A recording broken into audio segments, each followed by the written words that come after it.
Welcome to Flat Earth Debate Live. I'm your host, Nathan Oakley, and if you are new to this channel, or you've not done so already, then be sure to subscribe, hit the bell notification icon and join button if you'd like to become a Nathan Oakley 1980 channel member and keep up to date with the Flat Earth Debate. If you would like to support the channel, there is a super chat that runs alongside each of these shows while they are live. There's also a PayPal, Patreon and crypto link in the info box below the video. Most importantly, if you'd like to join the discussion, simply mute the page you are currently watching, then click the link in the info box below this video to join the panel and express your views on the nature of Earth. If you do join, please don't swear.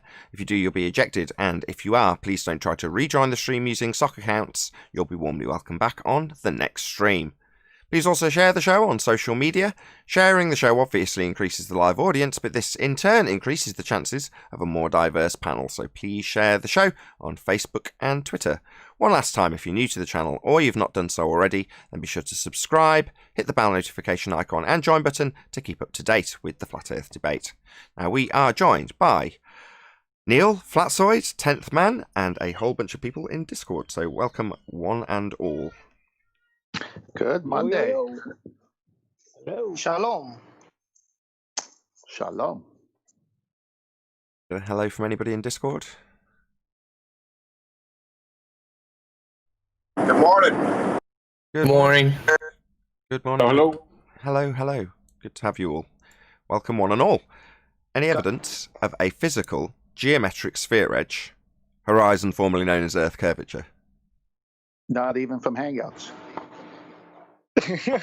What? But in Skype?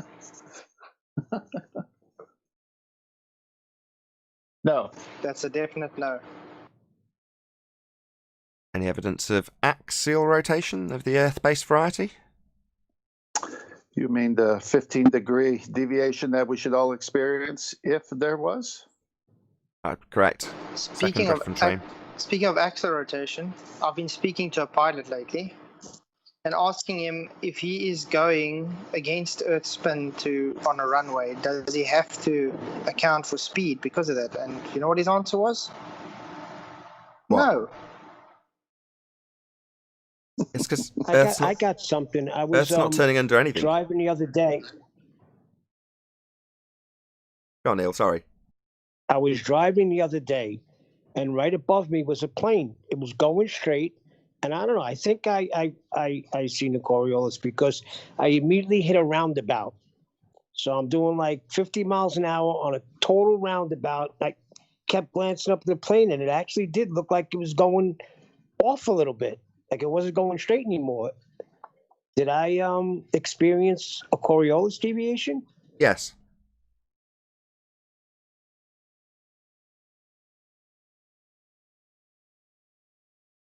Yes, you did, Neil. Likewise, if you were spinning on a kid's roundabout in a playground and you looked up and saw a plane, because you're turning underneath it, it looks like the plane's curving. At one point, it looks like it's done a complete U-turn because you've turned underneath it. Now, obviously, the plane's not doing anything. It's just travelling in a straight line. But because you're spinning underneath it, or in your case, driving around on a roundabout, it looks like it's taking a curved trajectory. Well, it isn't. It's just a not actual deflection experienced as U-turn underneath stuff, and they claim Earth has this effect, which would involve Earth turning underneath things like planes that aren't attached to the rotating reference frame they claim turns at 15 degrees now beneath it. Now, that would shorten flight times.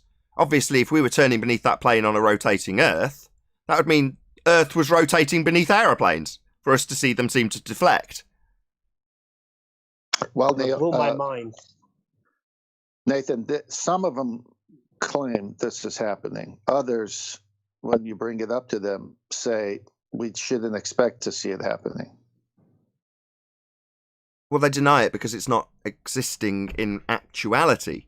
So we don't see Earth turning underneath aeroplanes, shortening their flight times, or causing an apparent deviation from the ground. That would be a Coriolis deflection, not actual effect of it seeming to curve because you're turning underneath it. Well, we don't have that effect. And when we as flat earthers point out that we don't have Coriolis deviation on an Earth that's claimed to be spinning, they say we wouldn't expect to see 15 degrees an hour drift exactly as we claim. That's what they argue with us at trench level. Now we just say welcome to flat Earth. So no 15 degrees an hour deviation then. We wouldn't expect to see it. Oh, well, there isn't one then. But if they claim Coriolis is based on scientific evidence, would you not have to actually have a natural phenomenon observed? Then why are they not using natural phenomena and they just making man-made observations? Well, it would be very much apparent if it actually happened. There would be a phenomenon. You'd see things drifting away. You'd launch a drone on the equator and it'd drift away 1,000 miles an hour. Or a bird would launch off the ground and Earth would turn underneath it. Now, that would be a phenomenon worth studying if it actually happened. It doesn't. We're not turning. We don't have two reference frames. Earth isn't turning beneath stuff at 15 degrees an hour. It's not turning underneath the sun at 15 degrees an hour. It's not turning underneath a drone at 15 degrees an hour. It's not turning underneath a sniper's bullet at 15 degrees an hour. It's not turning underneath Neil deGrasse Tyson's football when it leaves the football field and curves through the goal, according to him. Because that would involve Earth turning underneath the football, and it would also turn underneath the blimp that watches the game, and would cause the blimp to drift away at 15 degrees an hour, and that doesn't happen. So, Nathan, if someone who really believes in the globe religion bought you a ticket from Charlotte, North Carolina to LA, and it took you an hour and a half to get to LA because the Earth is turning 15 degrees underneath you coming your way. And then the return flight took over 4.5 hours from LA to, would you believe it then?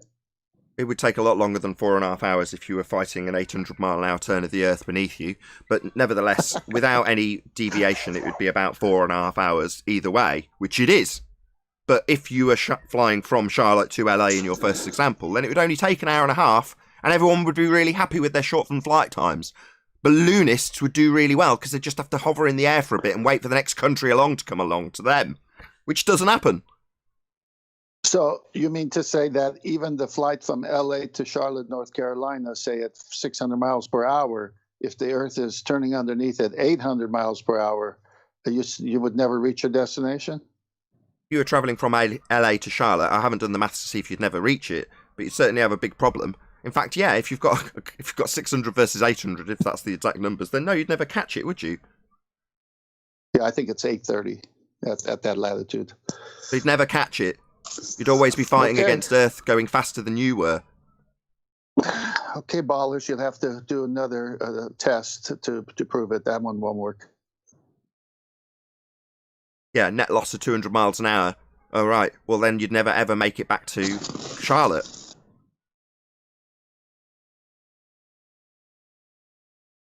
Any evidence of the distance to the sun?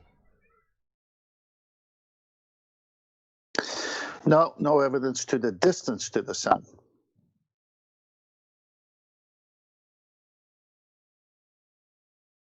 Has anybody seen Arwen in the last few days? I saw something on Skype, him asking a question, but he has his show today, I think. Oh, he did have a show today. Arwen's feeling under the weather today. Okay. I was a bit concerned about him because he didn't go live on, I can't remember if it was Saturday or Sunday, and I tried to get in touch and he didn't respond. But obviously he's okay, which is good. That's all that matters. Any scientific evidence of gravity? None whatsoever. Reification. How can a concept be in a concept and then call it science? About any single Well, viable... wouldn't that be... Sorry. Oh, go on. Yeah, I was going to say, when I was growing up, gravity was mass attracting mass, and the larger objects would attract the smaller objects. I'd like to see that actually in action, but I've never seen it. Because it doesn't happen. I would like to see something standing still, accelerating upwards. Me too. And none of this nonsense happens. For a start, the mass attracting mass is 105 years out of date. Well, that gives you an idea of how old I am then. Sure, you're not 105 years But they old. talk about it. They talk about it and teach it like it's really true, like this is happening. It's unbelievable. Well, I'm more than halfway there. Let's put it that way. Any single viable hypothesis from any of the fields of astronomy, cosmology, or astrophysics? Well, It's kind of go on. Go on, it's Fletcher. kind of strange to me. It's kind of strange to me that all the astrophysicists and everything I've been asking for this question just keep avoiding me. They would rather come and give me just a story and ignore me than actually give me an hypothesis. Yeah, I agree with Flatzoid. I've gone to Dr. Becky's channel and the other channels, Neil deGrasse and all, and put comments, and they never seem to want to respond to a good question. But you get trolled by all their followers. Any evidence of a self-perpetuating molten iron core at the centre of a presupposed spherical Earth? No, no evidence for that either. They do say P waves and S waves for some reason whenever this comes up.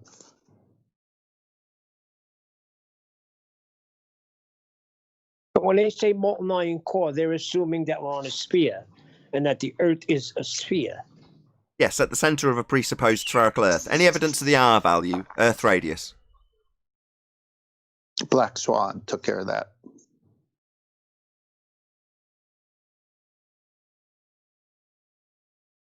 Where's Chocolate? He's also missing in action, it seems. No Chocolate, no Arwin. God, it started off so well in the pre-show. Did they get your invite? They just Maybe they don't know what the realize score what's is. happening. Yeah, I should explain that during the live I show. don't think they know. Maybe they don't realise. Yeah, who knows? I'll explain it after the fact. Any evidence that you can have gas pressure without the necessary antecedent of a container to press upon? No, because No, but I got entropy would something to say about increase. that. Listening back on the show, I don't know what Righteous was trying to say the other day, and it pissed me off all over again because he was speaking on an authoritative manner, and I don't think he has any proof for anything. Well, no, that's impossible to have any kind of pressure without containment because you need the molecules to be bouncing off the walls of a container of some type to have pressure. And every time they demonstrate, meaning the ballers, they either come in with a container or somehow say it's a container, but at the same time say we can have it without a container. So No, you can but follow that Righteous- kind of. But You know what's Righteous was actually saying funny? that things could be different up there. That's what annoyed me. Yeah, up You know there what's is actually natural funny? law. Yeah, You know, it's what's actually funny. Even the atmospheric law, I've been studying around on it because it comprises of Henry's law and everything, and it also has to have to do with containment. Isn't that funny? And why would this annoy Well, you? if we live in then. He formulated his claim, he presented it reasonably concisely, defended it, stood corrected at the end. What's the issue? No issue. That's the issue. He left like he won. But it doesn't matter. There's no issue anymore. It Okay, got dealt with. a lack of humility. Well, so what? We deal with a lot worse here, Neil. Come on. A lot of stuff I didn't hear till I re-listened to the show, so I'm pissed off all over again. Well, don't be. There's no need. No need. Relax, Neil. I don't know. Down, boy, down. I save my annoyance for the fundies who come here and assert it in the moment, because there's a show to be made as a result of it. But letting Friendly Fire annoy you, he's gone out, he's done a bit of research. I appreciate the fact that he asserted it in the kind of with the dogged determination that he had behind his assertion. Good. Keeps it much more concise. Direct. I like that. I appreciate that. If it pissed you off, then fair enough. I'm not going to, I can't question your feelings on it, right? Well, let's go back to gas pressure. Because he was containment. coming. Yeah, that's my point. You still can't demonstrate it, but you're going to turn around and tell me that the way God said the waters can go this far and no more. He didn't say that about the sky. He said nothing about the sky. And to say that things could be different up there and we're leaning on our natural understanding and not God's understanding, it seems to want to put himself in a position where only he hears from God. So? Well, isn't that a special pleading fallacy, I think, if you claim about something different but don't know? How's it any different to Dave Rakier Gaffer claiming that we've got waters above the waters based on the same standard? Now, you would say that biblically his standard of historic evidence... But I'm just saying, other than the stacking up of the historical standards, there's no difference in the assertion, one being right in historic standard, the other being wrong. But Well, hang on. I got to come to Neil's aid here. Dave is referencing the Bible correctly, whereas Righteous came in to reference the Bible incorrectly. So if they're going to use the Bible as the reference, then Righteous was wrong and Dave is right, because that's what the Bible teaches. But it doesn't change the fact that both are a baseless assertion fallacy on the face of their actual physical evidence. Both have the same standard here. The fact that you would tolerate one because it meets a biblical standard is irrelevant to the overall standard, but one is praised and held up because it... Hold on, I'm talking. One is praised up and held as good, right, in your words, because it meets a biblical standard. The other one, because it doesn't meet the biblical standard, it's just him postulating. Admittedly, he's trying to use the biblical standard. It's suddenly pissing you off or pissing Neil off. It's like, well, why? Both fail in terms of their physical standard of evidence. No one's making a physical standard of it. I'm not making a I am. That's my point. When I quote hold on. I am. And my point is they both fail. But one is, that one meets the biblical standard. Well, it's the context in which you speak of, right? Because if I'm saying the Bible is a revelation from God, it's a special revelation, God having to come from the outside to communicate with us because we can't leave here to communicate with him.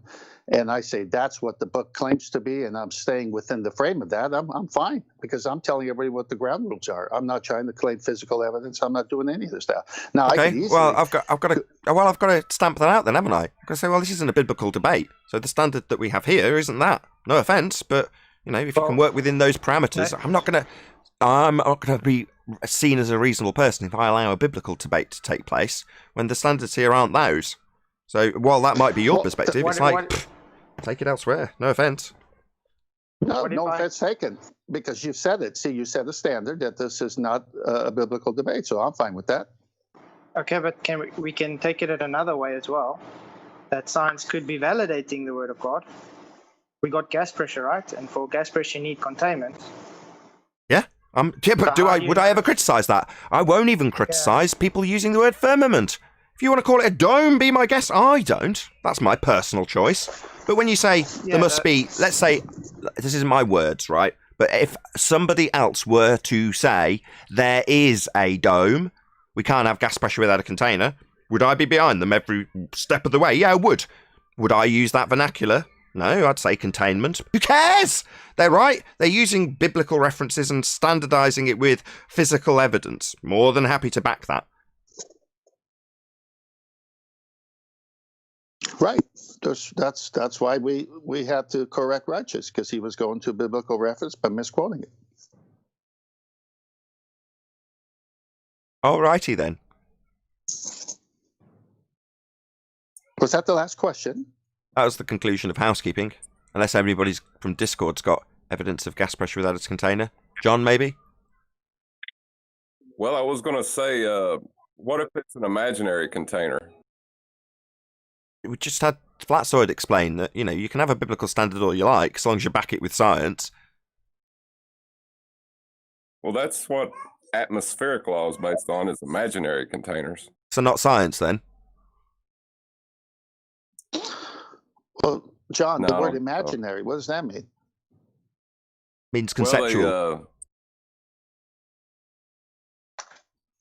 Well, they make conceptual containers at different pressure gradients. And then they say each pressure gradient is pushing on the one below it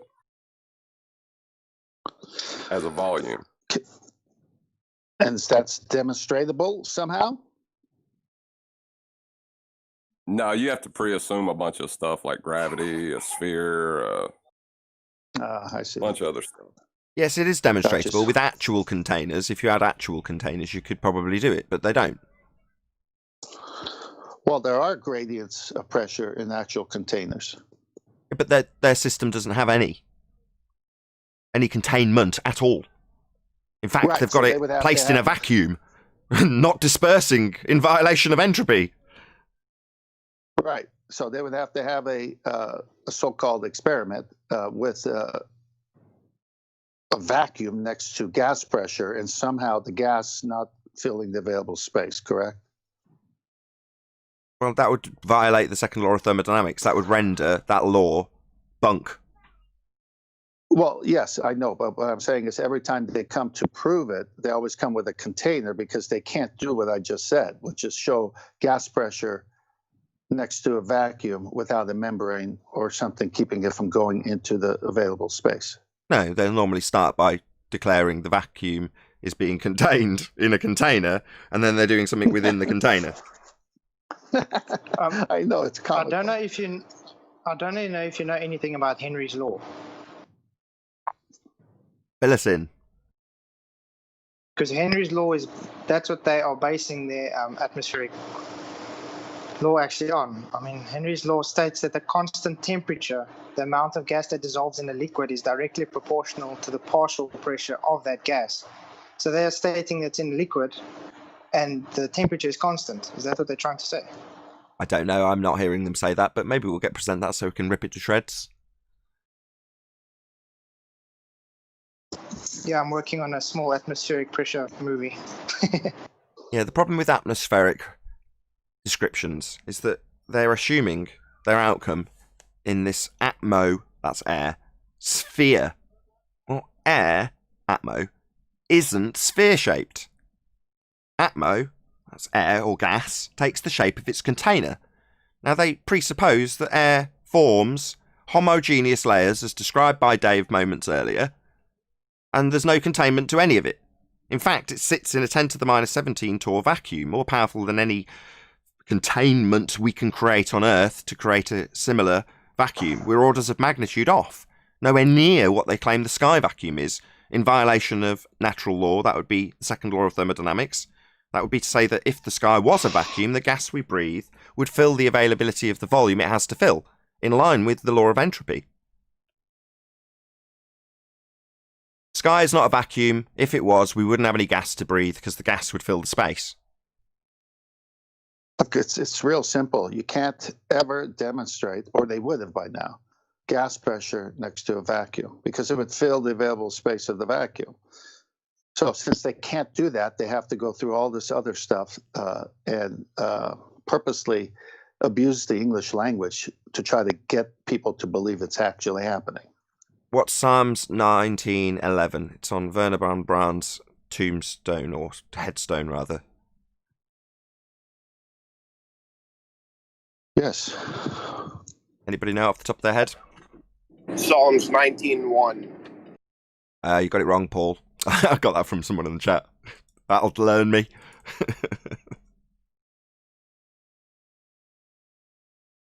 Anybody? Anybody recite it? If it's Psalms 1 or Psalms 11, it makes no difference as long as anybody knows what's on Werner von Braun's headstone. Anybody at all? The heavens, are you there? Yeah, I'm off mute. The heavens declare the glory of God, and the firmament shows his handiwork.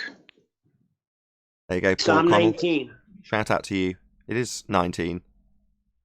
19:1. Thank you very much. Good call there, Paul Connell from the chat.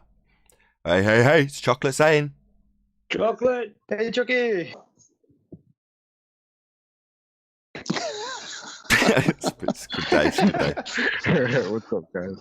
Oh, you belabored that entrance. You loved all the attention. Hey, Chaka. Yeah. You just gotta be patient. He's going Super Saiyan. Yeah. You gotta figure it out. What's going on, guys? How's everybody? Happy Monday. Indeed it is.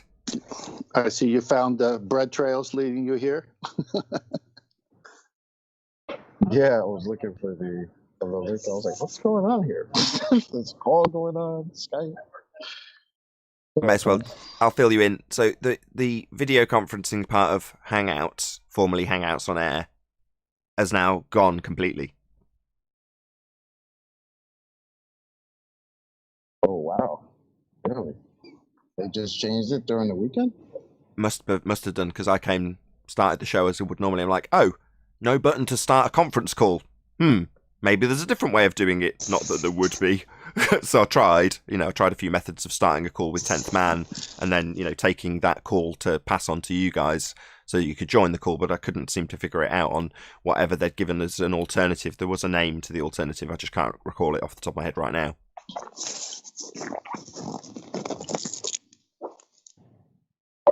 All right. At least this works. Seems to work all right, I guess. Yeah, Yeah. So, seems fine. anybody in Discord want to discuss the housekeeping questions? Invitation.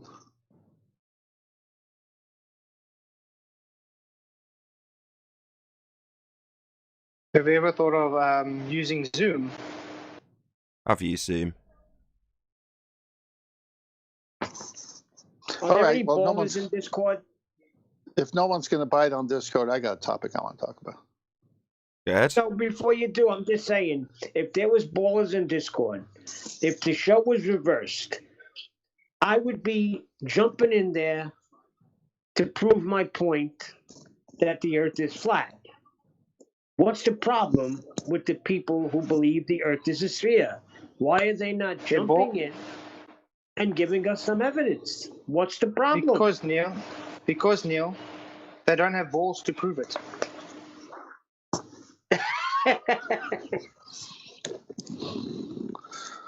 Well, that's a play on words. Nothing I'm guilty of course. Well, of course not. All right, let's go on. Sunspot. When you see the high altitude balloon, you see the image of a sunspot over a particular area over the Earth. Everyone familiar with what I'm saying visually? Are you asking if we're familiar with sunspots? Well, just particularly the one from the high altitude balloon where it shows a reflection of the sun over a particular part of the Earth. Okay, no, I'm not familiar with that. Shout out to Old Junkie for I the super think chat. what you mean to say is a hot spot. A hot spot. opposed Okay, to a that's another way sunspot. of saying it. Yeah, hot spot, sunspot. The sunspot would be what they call like the dots on the sun, right? But the hot spot would be the light that you see, like, let's say, reflecting off the ocean. That's what you mean, right? Correct. Something That's like what I that? mean. Yeah, Gotcha. that's what I mean. Okay, my bad. Since there are sunspots, I meant, but I said over the Earth, but I guess hot spot is better. Let's put it that way. A hot spot. I got your back, buddy. You always do, Choco. Okay, so we're all clear now. anybody Hotspots. A little dot Hots- on the top of the clouds when seen from above in a potentially hot air balloon or weather balloon. Something looking down on the clouds, looking at a hot spot of the sun on the clouds. Okay, we're all on the same page. Go ahead. Yeah, and even from a weather balloon that's well over 100,000 feet above the Earth, you see it over the ocean even. So that hot spot is zenith, zenith being the 90 degree. So let me get to my point. So if you want to know where the 57 astronomical stars and the 4 planets that they use for navigation, plus sun and the moon, you must know their geographical position at zenith. That's where in the almanac that you go to, it tells you where the sun is at that point at zenith, 12 noon for us, basically, over that particular part of the Earth. And that's how they get their latitude, longitude fix, using time from Greenwich for the longitude and the latitude as well from where the geographic position is of the sun at that exact second. Now, 5 minutes later, it's going to move a little bit, and 5 hours later, it won't be over that spot, it'll be somewhere else. So in order for navigation to work, you must know the exact location of these stars that they use for navigation at that moment, where it's a direct shot at a 90 degree. Can't be angled, it's got to be direct. And based on these pictures, it is direct. Now, if you're a sailor in the ocean and you pull out your sextant and you want to know how far you are from something, you have to know the geographical positions of these stars to get the angle from where you are to where they are at 12 noon, the zenith position of it, if you follow what I'm saying. Yes, indeed. Everybody Hey, with Eli. me? Okay.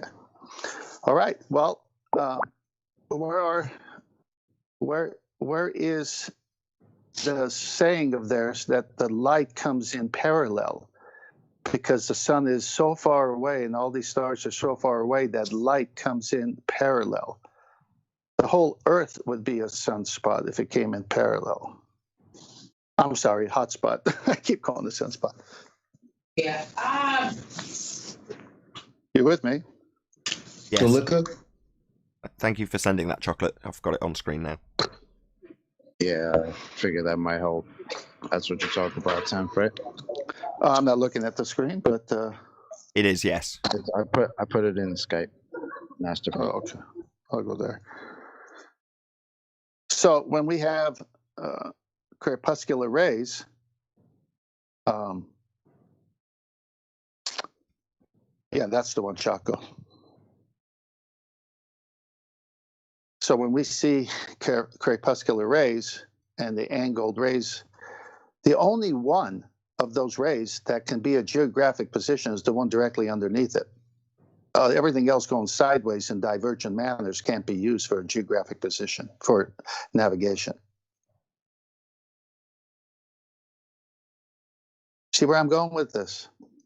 Yeah. What's this next one? So I also added a conception of what these parallel rays is supposed to look like coming from the sun. Correct. How you got the whole Earth illuminated, the whole one side of the Earth, but all of a sudden it becomes the little hot spot. Yeah, I see what you mean, man. Yeah. So for an instrument called the sextant, I'm going to be putting up a video soon. I've been working on it for a while, but I've got to figure out all the angles to the comebacks and have that within the presentation, so it's one presentation covers everything. So I'm taking time with it, but just to let a little bit of the cat out of the bag, this is what I'm talking about. If the sun rays are parallel, then we shouldn't be seeing crepuscular rays.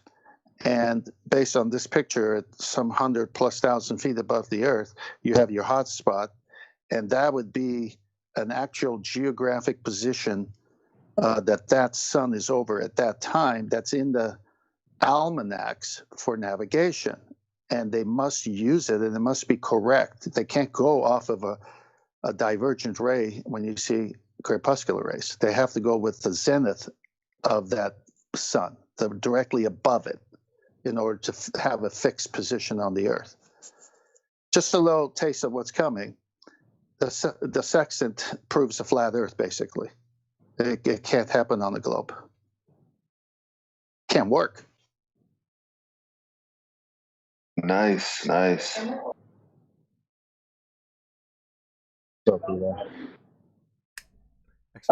What's going on, guys? Hey, Eli. Hey, Eli. Is it Eli? Because I call you Elijah each time you join. Elijah. It's all good. Eli's Coming, Three Dog Night has a song. Have you heard it? No. I have not. I'll go look it up. Three Dog Night. Elijah, I must say, I'm enjoying your channel, dude. It's a long videos, but I'm enjoying it. Ooh, what you do on your I channel? don't have any channel. You're thinking of Must someone be else, another clearly. Elijah. Well, let's just say Elijah. I thought it's you. Sounds like you got a doppelganger somewhere broadcasting under your name. I'd be very worried. Well, I'll give props to my boy Elijah, because he's another one making music out there, going out those flat Earth bars. Awesome. Much fire. Thank you.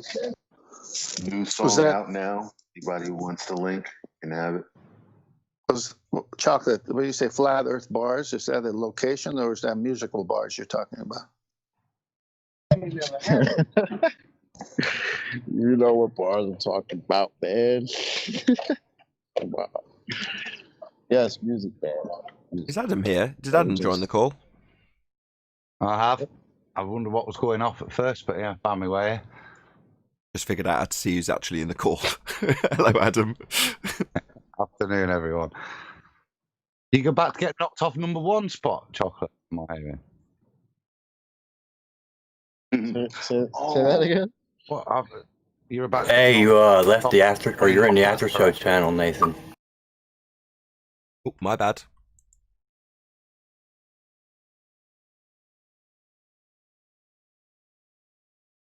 Sorry to kill the conversation like that, but someone let me know that I just happened to leave the Discord live stream by accident. I don't know how. Well, it's interesting to hear the conversation about the sun. I love the sun, but I'm not going to get too deep into that. I actually wanted to bring up one of BMLSB 69's observations. Feel free. Like, so, I mean, no, I haven't really heard too many people talk about this one, but he has an observation where he's 3 feet off the ground at one point, at most 1 foot off the ground. And he's looking at a platform 19 miles away with the horizon behind it. We have covered it, but yes, it doesn't get covered anywhere near as much. And yeah, it's a black swan, obviously, but it's miles better than the original black swan. But it doesn't matter. It's one of those that you only need one. And there's going to be more and more coming in. And that is a better observation, I grant you. And it hardly gets talked about, right? Hardly ever. I'm like, come on. I'm like, what? Come on. Dean Wright, I plugged him the other day, did a thank you video. So thank you, Dean Wright, for doing a thank you video saying goes to GeoShifter. Anyway, he went out and did the same thing. He's like, look at this boat on the horizon. Admittedly, it hasn't got a horizon behind the boat. They're both sat on the horizon. But ultimately speaking, they're both out. One of them's out at about a similar distance, or maybe 15 miles. He's like, there you go. Flat Earth. I'm just out. Here we go with my camera. There's flat Earth in front of you. Simple. You know, in terms of BLMSB 69, he's getting the clarity to show the horizon is actually behind these platforms at 19 miles, and it does make me smile. But I fell foul to that immediately with QE. Now, I quite like telling this story, so I might as well tell it now. You know, I approached him soon after the Black Swan had got going, maybe in February, and said, here you go, this BLMSB observation is slightly more recent, better clarity, less refraction. Wobbly grains aren't a part of this particular image. Let's use that. You know, it stops them going immediately and saying refraction by pointing out grains. And he's like, QE's response was, I want them to say refraction. This is before I really got it. I'm like, what do you mean you want them to say refraction? And they broke it down for me. And he's like, well, what is their refraction? Well, their refraction's based on R. Where are they getting R from? A physical geometric sphere edge horizon. And the best and most succinct way to describe this is with Arwin's description. It becomes a paradox. You can't measure R to move the horizon with 7/6R. Well, therefore, as soon as they say refraction, they're saying they haven't got geometry. If the line to the horizon, that's a tangent in their maths, is bent, refracted, deviated from straight, it is not a tangent. If the point they are measuring is refracted, that would be the horizon, then it's not a tangent point. So it debunks the geometry. So therefore, let them say refraction. Therein ends their model. But the original will always be the best black swan. It just is the way it is, despite the fact there are far, far superior observations, many of them from BLMSB 69 himself.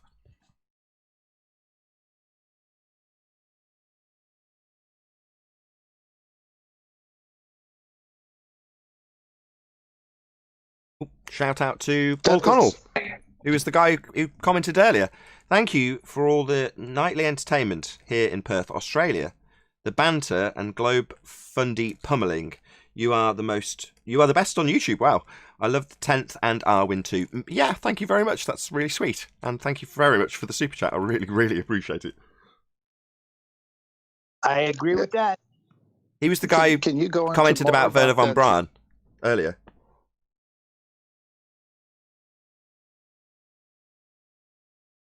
Oh, Neil. No, I was just saying I agree with that. Whatever you just read.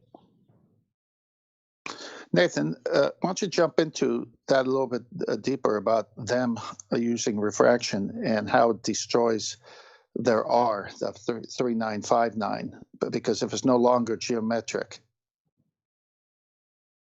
Well, other than repeating exactly what I've just said, what they're measuring is a physical geometric sphere edge horizon, and they call that in geometry a tangent point. The physical point where their line they'll drawn from the point they're measuring, that's what you must have to do geometry, a tangent point. Well, the moment they say the horizon is refracted, regardless of which methodology they're using, that would be refraction, which is real, or their geometric terrestrial 7/6R refraction, regardless of which one you use, it's no longer a tangent point. No longer capable of being a tangent point, because refraction is always, in their world, everything's refracted. Well, while you might be able to argue that as true or otherwise, it makes no difference if you're doing geometry, you need a tangent point. Same goes for the line you draw to that point, their physical edge. The edge they used to say block boats and buildings. A tangent point has a tangent line drawn to it. And what is a tangent line? Well, it's straight. So as soon as you refract that line and say, well, the light coming to your eye is bent, well, it's not a tangent anymore. Bye-bye, globe geometry. They can't assert it anymore. And the way they get around it is even worse, because they say, well, I'm going to bend the line with 7/6R, that's terrestrial refraction, and that bending of said line, terrestrial refraction, requires the R value that required a measurement to the tangent point they can't see anymore. Paradoxically speaking, it leaves the model in tatters. It implodes. It's no longer tenable. We do not live on a sphere. You cannot assert sphere geometry mathematics. It's just not true. Earth is flat. Like light beams diverge from the focal point. I don't know anything about this bending around physical Earth curvature. Like, that's so weird that they would even assert things like that. I mean, you do a quick Google for how far away is the horizon, and it tells you everything but refraction. It just tells you this is how you calculate the distance. This is where it is. Boom. There you go. I mean, it's ridiculous. The mathematics for an Earth curve is a hijacking of the effect we call perspective in simplistic terms. They've taken the effect of things getting smaller into the distance and asserted that's actually an Earth curve obstruction at the horizon that's physical. A tangent point they can measure with geometry and draw a straight line to, until the black swan came along, and now they're drawing bent lines to non-physical, non-tangent points. So no longer doing geometry. End of model. You can't get R if you can't measure R. To move the horizon with R and make it a non-tangent point to bend the light without a tangent to it. It's completely screwed.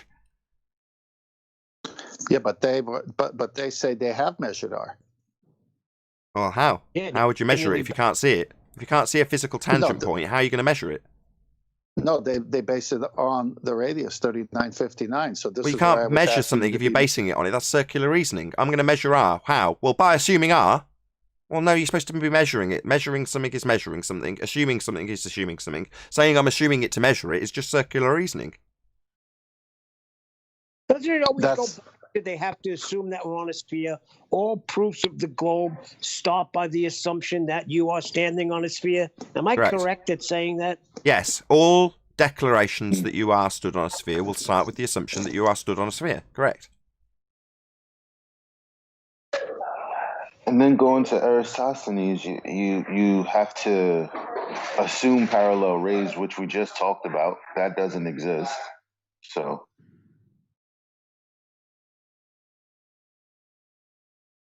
The whole model contradicts itself. Well, there's only one. Hold on, 10th. Say again. Oh, hold on, 10th. Say again, sorry. The whole model contradicts itself. In every argument they give, they double speaking contradiction of what they claimed in the first instance. Absolutely. They claim something happens, like Earth has 15 degrees an hour drift as we turn underneath stuff not attached. You say to them, we don't have Earth turning underneath stuff not attached. And they say, we wouldn't expect to see Earth turning underneath at 15 degrees an hour. Whatever gave you that idea? It's also a constant bombardment of stuff that the media puts out. Like, look, I just seen a commercial for the PlayStation 5 that's coming out. And the whole commercial is Earth, a globe, and planets, and boom, PS5. Yeah, back to Elijah here for a minute. There's only one part of those divergent rays that's directly overhead. That's the hot spot.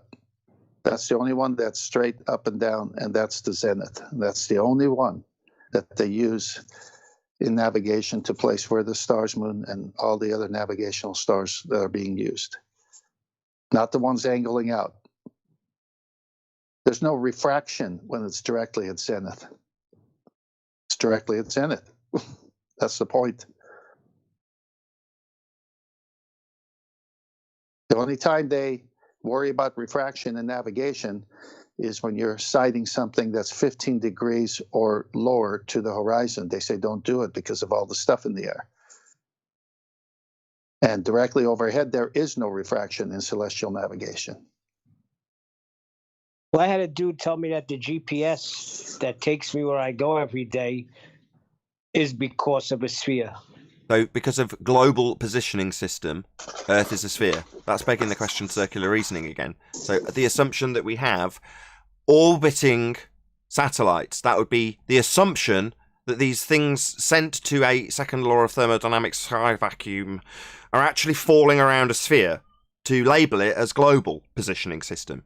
So, based on the assumption that things fall around a sphere when sent up to a non-existent place, I'll say that proves a sphere because it's got it in the title Global Positioning System. No, Neil. No. Yeah, and he says, well, you get to where you need to go, right? And you're using the system, right? Okay. Yeah, so, but that could be correct, Neil. Hello, everyone. Hey, Brian. Hey, I was just going to say Brian said it's ground positioning system, so I'll hand it over to Brian. But I'm mute here. There we go. I said this is going to take some getting used to, clearly. Just give Brian a couple of seconds. It's just the mute button on Skype is a bit tricky. You can all hear me now, I take it. Yes, go ahead.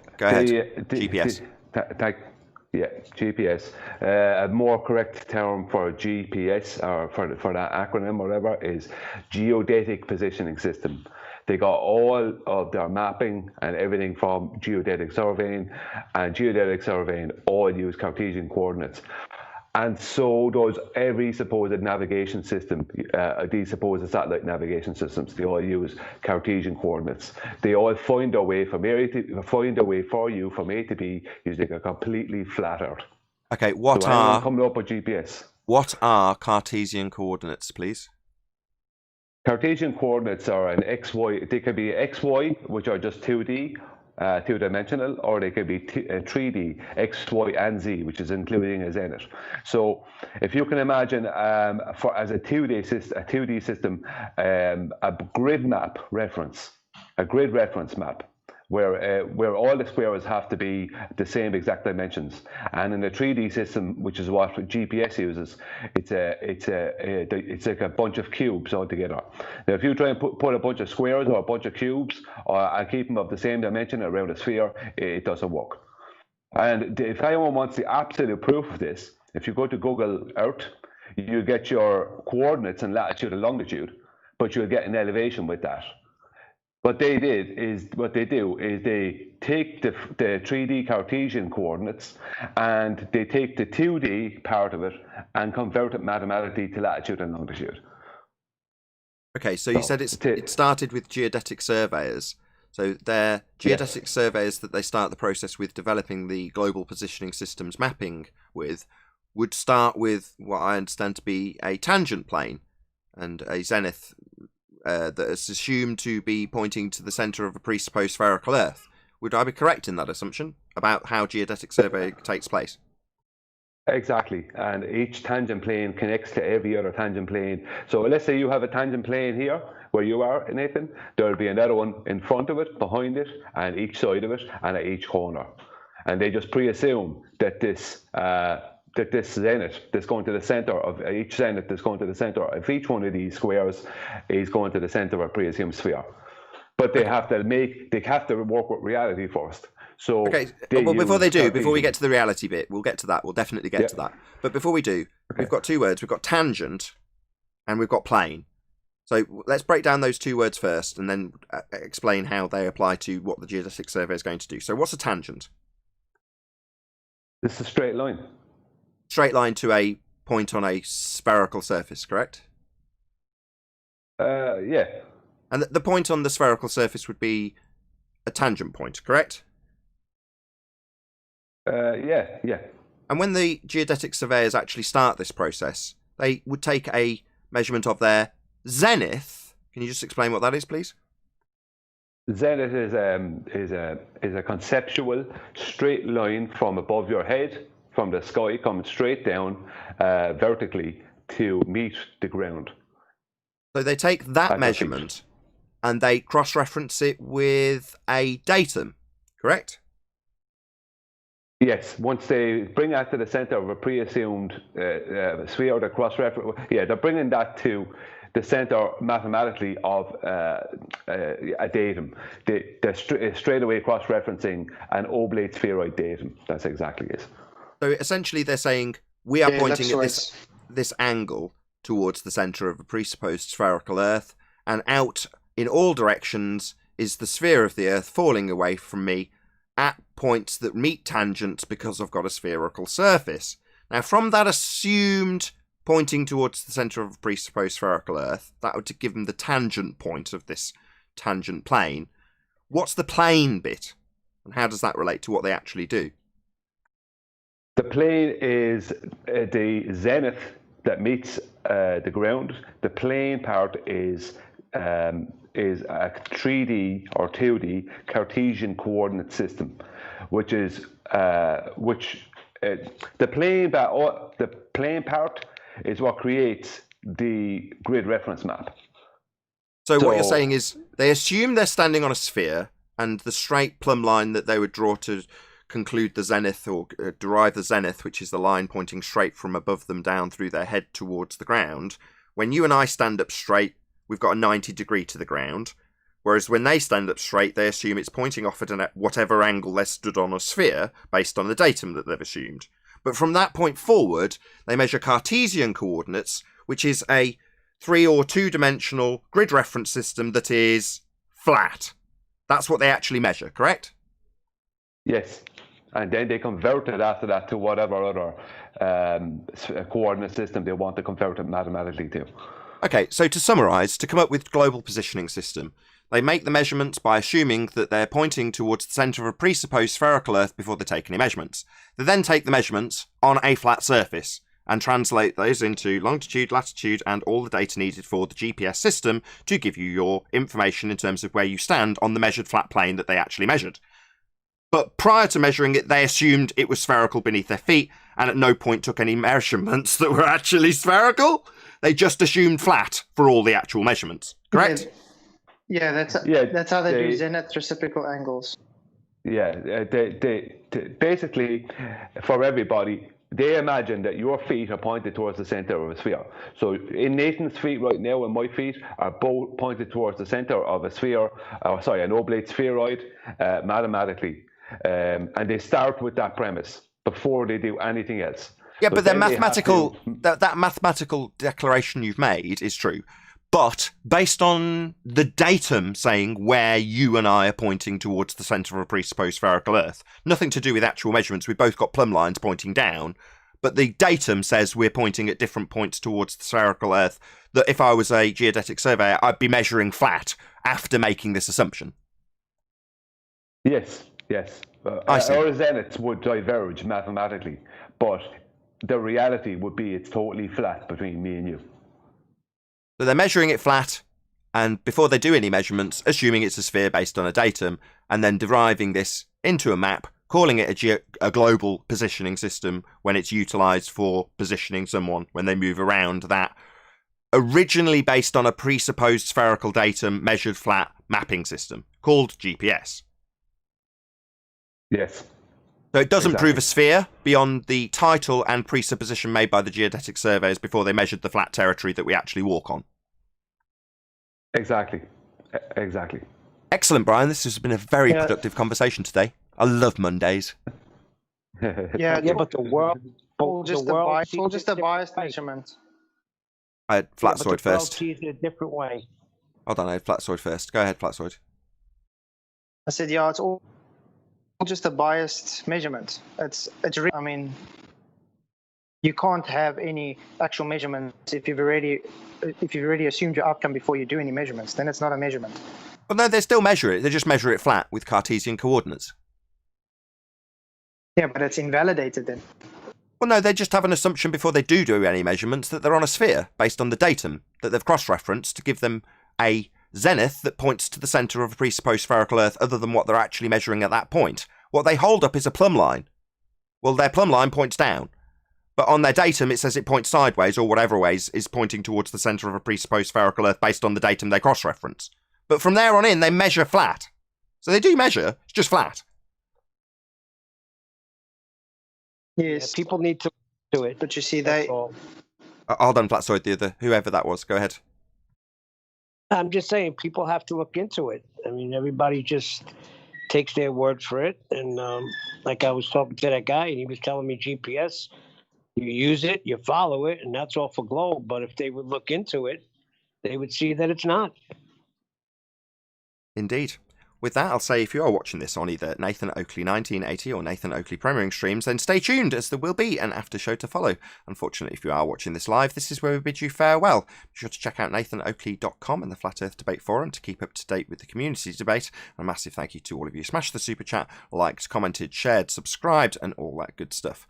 Another huge thank you to both Discord and Skype for making today's live show possible. Once again, stay tuned if you're watching on either Premiering stream. I've been Nathan Oakley, and I'll see you all in the next video.